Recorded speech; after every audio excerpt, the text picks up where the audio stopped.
नमस्कार.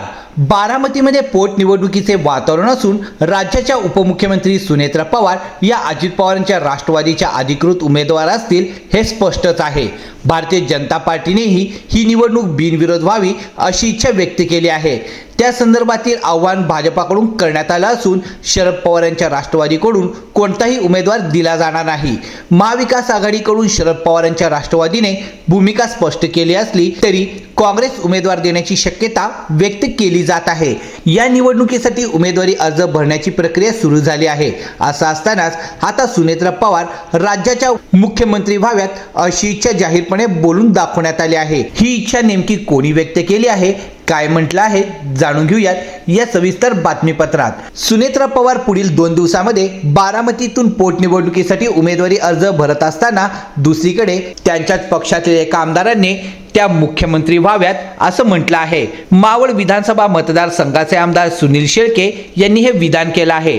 राज्याच्या मुख्यमंत्रीपदी सुनेत्रा पवार वहिनी बसाव्यात अशी माझ्यासह सर्व राष्ट्रवादी काँग्रेसच्या कार्यकर्त्यांची इच्छा असून आई एकविर्याच्या चरणी साकडं घातलं आहे असं सुनील शेळकेंनी म्हटलं आहे.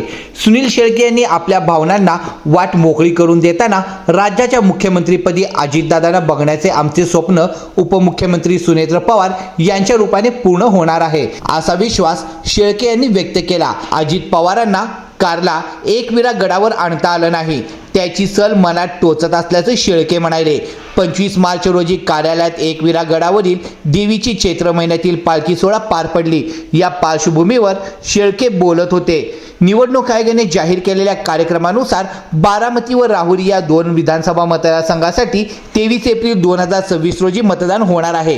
राज्याचे दिग्वंत उपमुख्यमंत्री व बारामतीचे आमदार अजित पवार तसेच राहुरीचे आमदार शिवाजी भानुदास कर्डिले यांच्या निधनामुळे या जागा रिक्त झाल्या आहेत. भाजपाने बारामतीमधून उमेदवार न देण्याचे आवाहन केले असून सुनेत्रा पवारांना बिनविरोध निवडून आणण्याची भूमिका घेतली आहे.